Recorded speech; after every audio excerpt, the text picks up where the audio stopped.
Karibu mtazamaji wa The World News katika kipindi hiki cha ulimwengu wa siasa.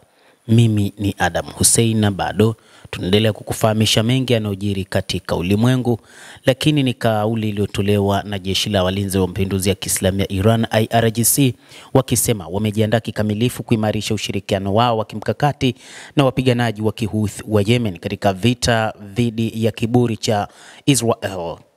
Katika ujumbe wake siku ya Jumapili, kamanda mkuu wa IRGC Meja Jenerali Mohammed Pakpour alitoa salamu za rambirambi kwa mkuu wa majeshi ya Yemen Brigedia Jenerali Yosef Hassan Al-Madani kufuatia kuuawa shahidi kwa Meja Jenerali Mohammed Abdi Al-Karim Al-Ghamar ambaye alifariki dunia kutokana na majeraha aliyoyapata katika ndege kadhaa zilizorushwa kama mashambulizi yaliyofanywa na Israel mnamo mwezi Agosti pamoja na mtoto wake wa miaka 13. Pakpour alisema kuuawa shahidi kwa Ghamar kutaongeza tu azma ya taifa shujaa la Yemen kukabiliana na maadui walioapishwa wa mataifa ya Kiislamu katika vita vyao kwa ajili ya watu wanaodhulumiwa na wapenda haki, hususan watu wa Palestina na ukanda wa Gaza. Mkuu huyo wa IRGC pia alimpongeza Madani kwa kuteuliwa kuwa mkuu wa majeshi ya Yemen, akisema hii inaashiria kuendelea kwa njia ya Ghamar na kuimarishwa kwa mapambano dhidi ya maadui.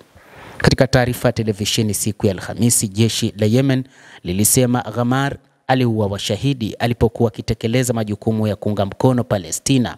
Taarifa hiyo ilimtaja yeye na wenzake kama wapiganaji thabiti waliojitolea kwa ajili yao na ujuzi na uzoefu wa kina. Shambulizi la anga la Agosti 28 limemuua waziri mkuu wa Yemen Ahmad Al-Rahawi na mawaziri kadhaa. Serikali ya Sanaa ilikuwa ikifanya warsha ya kawaida kutathmini shughuli zake katika kipindi cha mwaka mmoja uliopita ilipolengwa na ndege za kivita za Israel. Tangu kuanza kwa vita vya mauaji ya kimbari ya Israel katika ukanda wa Gaza mnamo Oktoba mwaka 2023, vikosi vya Wahouthi wa Yemen vimekuwa na operesheni nyingi za kuunga mkono watu wa Gaza waliokumbwa na vita na kulenga shabaha katika maeneo yote ya Palestina inayokaliwa kwa mabavu, pamoja na kulenga meli au zile za Israel na zinazoelekea katika bandari katika eneo hilo linalokaliwa kwa mabavu. Israel ilianzisha vita vya mauaji ya halaiki huko katika ukanda wa Gaza Oktoba 7 mwaka 2023 baada ya wanaharakati wa Kipalestina Hamas kuendesha mashambulizi ya ghafla ya operation iliyofahamika kama Al-Aqsa, dhoruba dhidi ya utawala unaokalia kwa mabavu ili kukabiliana na kampeni za miongo kadhaa za uvamizi katika maeneo yao. Wakati huo Israel imefanya duru za mashambulizi mabaya ya anga kote Yemen katika ukiukwaji wa wazi wa sheria za kimataifa na mkataba wa Umoja wa Mataifa.